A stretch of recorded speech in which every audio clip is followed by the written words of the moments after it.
If you've been feeling sad and angry at the same time lately, this is why. We're all gathered here at the end game of developmental processes on this planet. We are about to become unrecognizable to ourselves as a species. It's only going to get weirder. The level of contradiction is going to rise excruciatingly. And finally, it's going to be so weird that people are going to have to talk about how weird it is. Appalling acts of brutality, genocide, race baiting, homophobia, famine, starvation, because the systems which are in place to keep the world sane are utterly inadequate to the forces that have been unleashed. What is man's purpose? To advance and preserve novelty. This is an ethical position. It means you don't replace rainforests with pastures. You don't censor books. You don't lean on people who make gender choices different from yours. Wars don't start with weapons. They start with unhealed egos. Healing your nervous system is not self-help. It's the resistance against systems built on fear. Welcome to the Feminine Rising through Healing and Power. If you're just tuning in, we talked about the imbalance that created all the madness. And in episode 2, we talked about emotional intelligence. Part 3, childhood wounds. And that tied into the last episode, how those wounds shape our relationships. Now, we zoom out. Because what we see in the world is not separate from what lives inside us. Right now, the world feels heavy, dense, dark. Wars, division, genocide, cannibalism, the list goes on. And at the same time, we're just trying to survive our personal lives. It's overwhelming.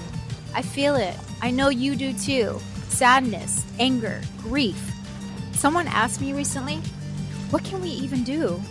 And I keep coming back to this. Ego is an unhealed protector. When trauma gets unexamined, it doesn't disappear. It scales. Suppressed pain becomes domination.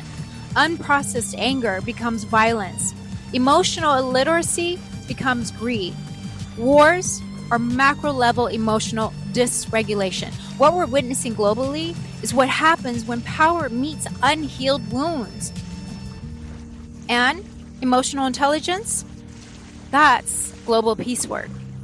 The systems we live in thrive on fear, outrage, and distraction. Distraction is everywhere. Most people follow it. That's why they stay average. Focus is rare. Protect your attention.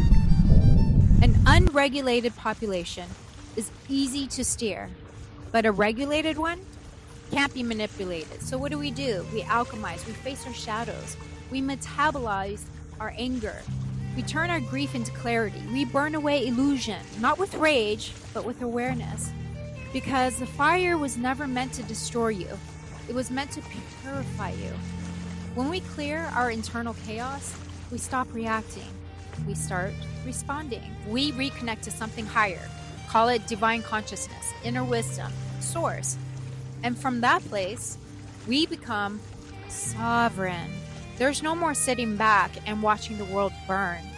But revolution doesn't begin in the streets. It begins in the nervous system. Healing is uncomfortable. Facing your shadow is uncomfortable.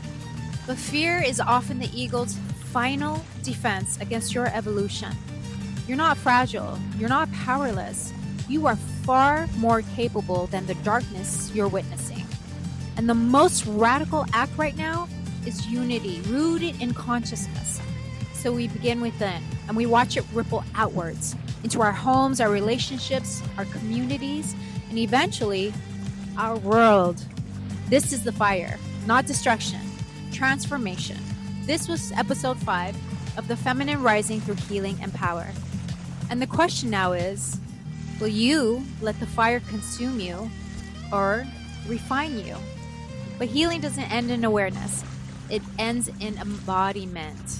In the next episode, we're going into the mind, body, and our soul. Because the healed feminine isn't an idea. She's a frequency.